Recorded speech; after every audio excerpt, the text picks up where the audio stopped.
UP के अयोध्या में विश्व सिंधी सेवा संगम में चांदी की 200 ईंटें की दान। रामलला का दर्शन कर लगाया जय श्री राम के नारे।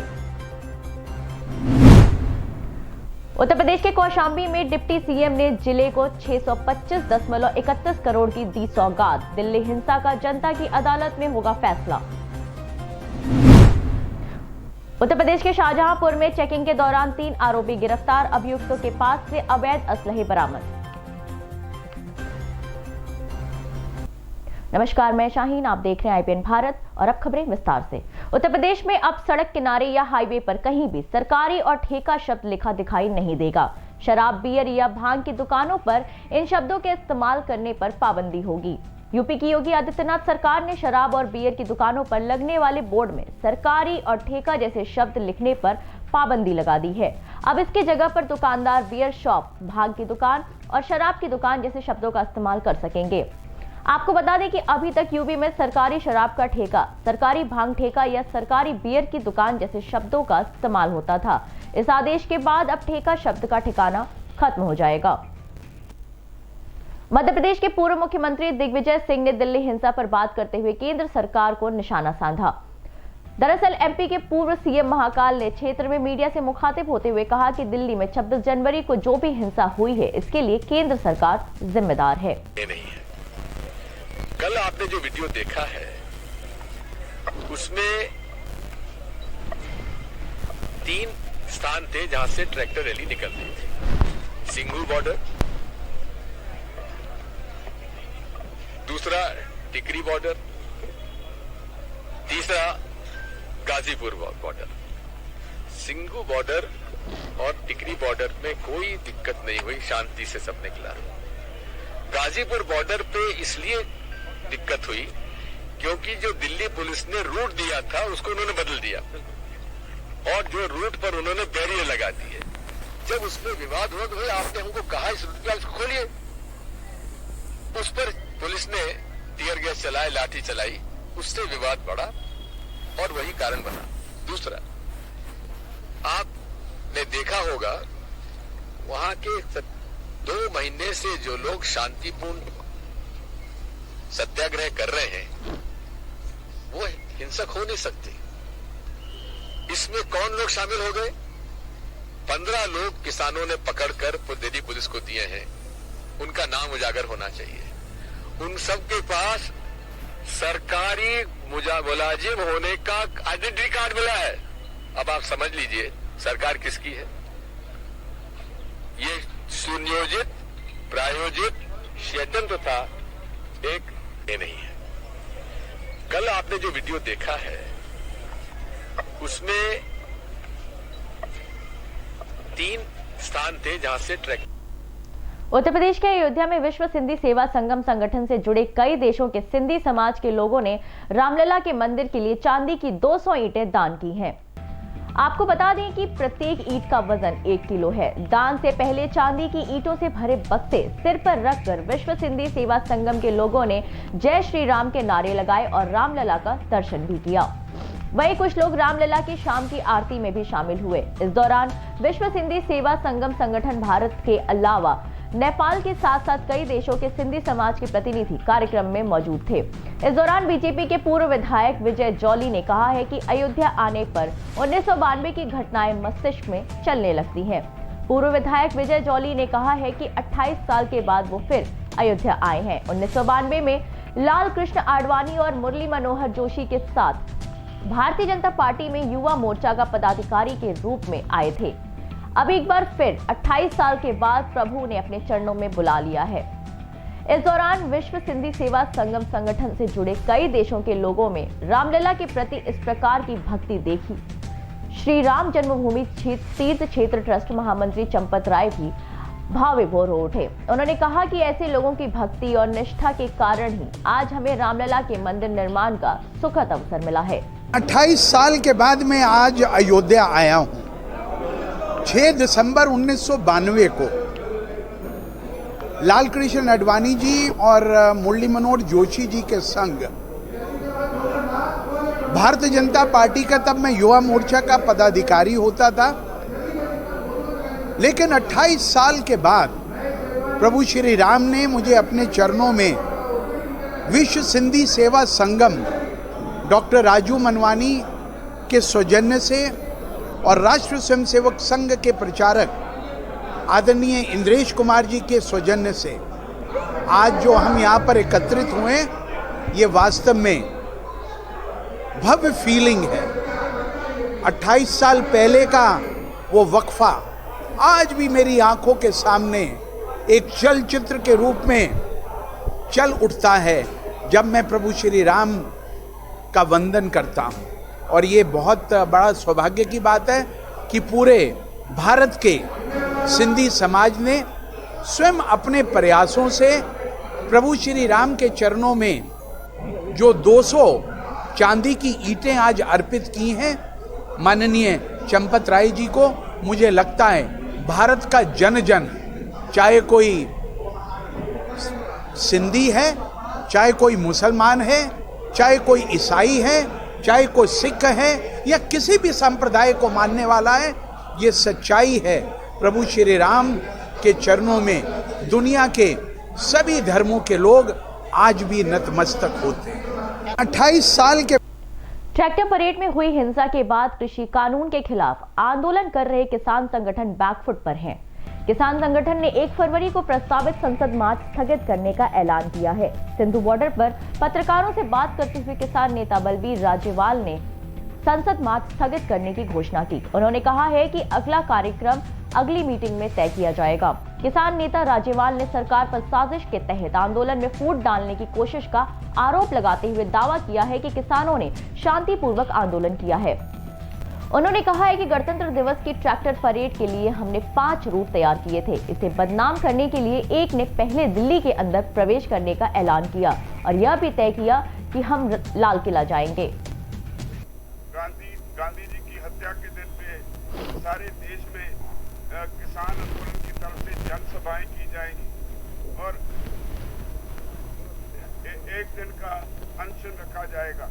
और इसी तरह 1 तारीख का जो हमने 1 फरवरी का जो प्रोग्राम तय किया था, इसी वजह से फिलहाल हमने उसे पोस्टपोन कर दिया है और उस अगला प्रोग्राम फिर अगली किसी मीटिंग में हम डिक्लेयर करेंगे। तो पार्लियामेंट को जो मार्च का 1 तारीख को था वो हमने फिलहाल पोस्टपोन कर दिया है और अगली किसी मीटिंग में जो प्रोग्राम होगा वो आप सबको बता देंगे। धन्यवाद। उत्तर प्रदेश के फतेहपुर में एक बार फिर अवैध खनन का मामला सामने आया है। एक तरफ जहां पर जिलाधिकारी ये दावा करते हैं कि हमने खनन माफियाओं पर लगाम लगा दिया है, वहीं दूसरी ओर इस वीडियो में साफ दिखाई दे रहा है कि पीएनसी के नाम पर अवैध खनन माफिया हावी है। आपको बता दें कि एनजीटी के मानक चक्रोड गहराई हाईटेंशन लाइन वन विभाग की एनओसी के मानकों को दरकिनार कर अवैध खनन चल रहा है, जो काली कमाई का स्रोत बना हुआ है। लेकिन गांव के लोग अभी भी जिला प्रशासन से कड़ी कार्रवाई की आस लगाए बैठे हैं।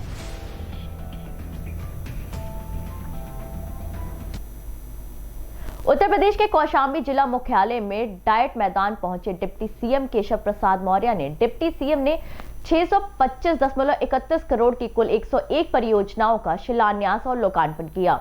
दरअसल डिप्टी सीएम ने 376.5 करोड़ की लागत से 75 सड़कों का और 239.26 करोड़ की लागत से 26 सड़कों का शिलान्यास किया। उन्होंने अपने गृह जनपद की जनता से रूबरू होते हुए कहा है कि हमारा हमेशा से प्रयास रहता है कि विकास हो।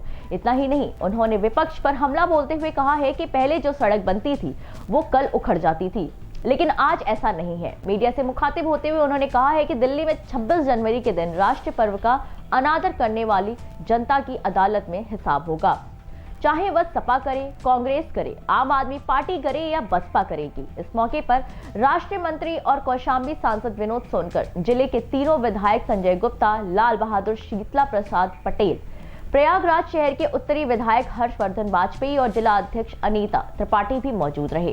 बात यह है कि 600 करोड़ से अधिक की परियोजनाएं लोकार्पण किया गया, शिलान्यास किया गया। बहुत सारी परियोजनाएं भविष्य में और आने वाली।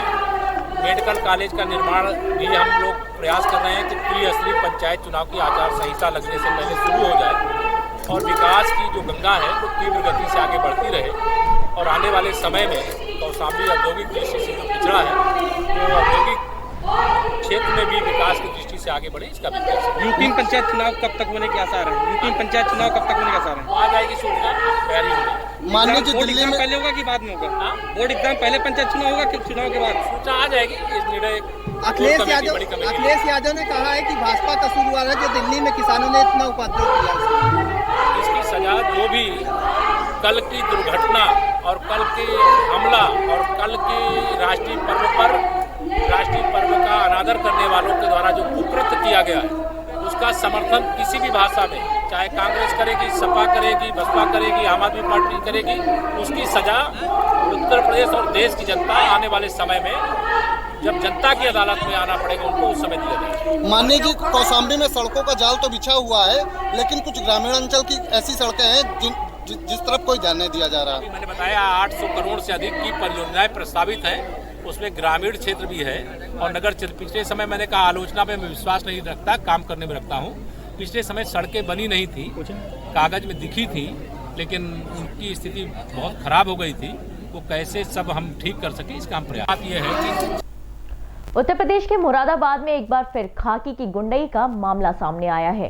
आपको बता दें कि सोशल मीडिया पर एक वीडियो बहुत ही तेजी से वायरल हो रहा है। उस वीडियो में पुलिस वाला एक व्यक्ति को लात घूंसों से मारते हुए साफ नजर आ रहा है। पीड़ित पक्ष ने इस घटना की गुहार हर जगह लगाई, लेकिन कहीं भी इसकी शिकायत नहीं सुनी जा रही, जिसके बाद पीड़ित एसएसपी के पास अपने परिवार के साथ जा पहुंचा और मामले की जाँच की गुहार लगाई। मेरे साथ घटना में गाँव समातल से फौज पागबड़ा जिला मुरादाबाद से यूपी 30 अगस्त की घटना है। मैं शाम को अपने घर पर था, लाइट के तार लगा दिया था मैं, तो ये सौरभ त्यागी जी और एक मनोज सिपाही दोनों मेरे घर के मोड़े आगे आकर रुके। बहुत देर तक वो खड़े रहे, फिर बाद में मुझे थोड़ा सा बुलाया ऊपर से, बोले नीचे को आओ, क्या नाम है तुम्हारा? मैं जो नीचे आया सीधे सवाब में मैं बोला किसी का पता होता पूछ रहे दिखे। आते ही इन्होंने पकड़ा, बोले तेरा नाम ही कमल सिंह है। बस बाल पकड़ कर इन्होंने मेरे साथ में मारा पीटी शुरू कर दी, डंडा बहुत फिरा इन्होंने मुझ पर। मैं जो अपने बचाव के लिए प्रधान जी के होकू गया घर को, तो वो इन्होंने बहुत ज़्यादा मेरे साथ परवरता की और मुझ पर बहुत डंडा फेरा। किसी व्यक्ति ने, बनाने वाले ने इसकी वीडियो बना ली और साहब अब तो मुझे पता नहीं कि कैसे वायरल हुई और क्या हुआ, और इस बात का मुझे कोई कौन दरोगा जी हैं, कहाँ पर तैनात हैं? तैनात इस समय तो मालूम नहीं, लेकिन पागबड़े थाने में थे। सौरभ त्यागी नाम है। कब की घटना है ये? 30 अगस्त की घटना। इस संबंध में आपने आला अधिकारियों को अवगत कराया है? सबको कराया, सब जांच के लिए पहुंच चुके हैं। आज किससे मिलने आए थे? आज मैं एसएसपी कप्तान साहब से मिलने आया था। क्या चाहते हो? इंसाफ चाहता हूँ।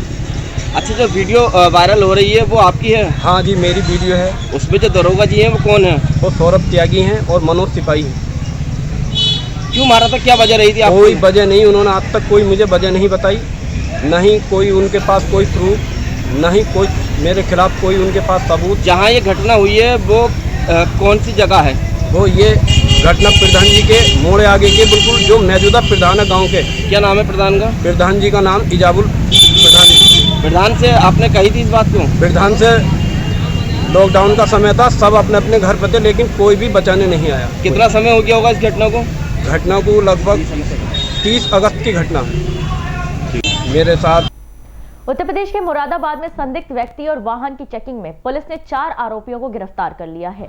अभियुक्तों के पास से ट्रक में लगभग 65 कुंटल इलेक्ट्रॉनिक कचरा बरामद किया है। उप निरीक्षक पवन कुमार शर्मा ने पुलिस बल के थाना कटघर क्षेत्र अंतर्गत साहिबाबाद पानी की टंकी के पास से एक ट्रक पकड़ा था, जिसमें से उन्होंने 4 आरोपियों को गिरफ्तार कर जेल भेज दिया और अभी भी एक आरोपी की तलाश जारी है। एक कचरा बरामद किया गया है, कितना कचरा बरामद किया है और कितना आरोपी इसमें गिरफ्तार किए हैं? ये कल थाना कटघर पुलिस ने चेकिंग के दौरान एक ट्रक को पकड़ा, जिसमें से ये कचरा बरामद हुआ। कुल 10 बड़े बोरे जिसमें 65 कुंटल ये कचरा बरामद किया गया। इसमें 4 अभियुक्तों को गिरफ्तार किया गया है। 2 अभियुक्त संबंध के रहने वाले हैं, 2 थाना गलशाही मुरादाबाद के रहने वाले, इसमें से एक आरोपी फरार है। इन सभी के ऊपर मुकदमा पंजीकृत कर विधिक कार्रवाई की जा रही है। सर कहाँ से लाया जा रहा था ये माल और कहाँ ले जा रहे थे?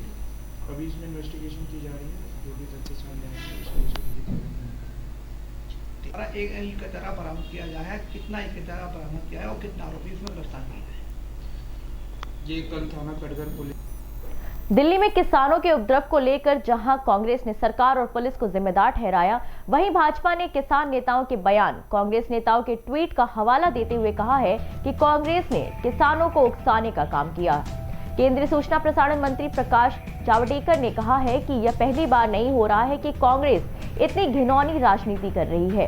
चुनावों में लगातार हार से बौखलाई कांग्रेस चाहती है कि लोगों की जान जाए, पुलिस बबरता हो और ताकि उसे राजनीति का अवसर मिले। किसान आंदोलन में भी वह यही कर रही है। इंसाफ हुई, उसकी जितनी भर्त्सना की जाए कम है। और जिन्होंने जिन्होंने उकसाया उन सब पर कार्रवाई होनी चाहिए।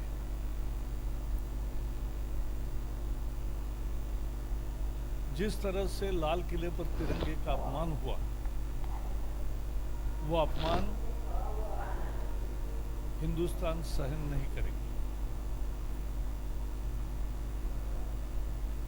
मैं एक बात चिन्हित करना चाहता हूं, जोर देकर कहना चाहता हूं,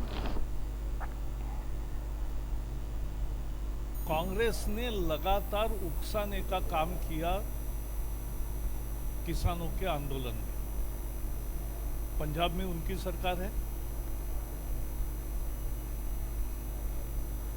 ऐसा जब आंदोलन होता है 26 तारीख को, जब किसान नेता कुछ कह रहे थे कि ये फाइनल मैच है,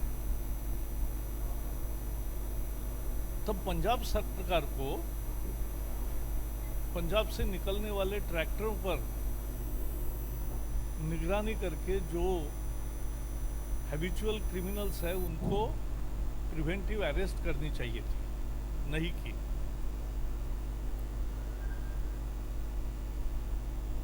राहुल गांधी लगातार केवल समर्थन नहीं कर रहे थे, उकसा रहे थे। सीएए में भी ऐसा ही हुआ। उत्तर प्रदेश के शाहजहांपुर में पुलिस ने अवैध असलहों के साथ 3 आरोपियों को गिरफ्तार कर लिया है। दरअसल पुलिस अधीक्षक एस आनंद द्वारा चलाए जा रहे गणतंत्र दिवस के मद्देनजर संदिग्ध व्यक्तियों के खिलाफ अभियान में थाना अध्यक्ष राजेंद्र बहादुर सिंह की पुलिस टीम ने चेकिंग के दौरान इन तीनों अपराधियों को गिरफ्तार कर लिया था। आपको बता दें कि आरोपियों के पास से 2 तमंचा, 1 देसी बंदूक के साथ साथ 6 जिंदा कारतूस भी बरामद किए हैं। उत्तर प्रदेश के आजमगढ़ कलेक्ट्रेट गेट पर उस समय हंगामा हो गया जब सपा के विधायक पार्टी के वरिष्ठ नेताओं के साथ डीएम से मिलने के लिए जा रहे थे और तभी पुलिस ने उन्हें रोकते हुए दूसरे रास्ते से जाने की बात कही। इस बात को लेकर नेताओं और शहर कोतवाल के बीच काफी नोकझोंक हो गई। सपा के नेताओं ने इस बात को अपमान बताते हुए गेट पर ही धरना दे दिया और जमकर नारेबाजी की। आज की खबरों में इतना ही। मुझे दीजिए इजाजत। नमस्कार।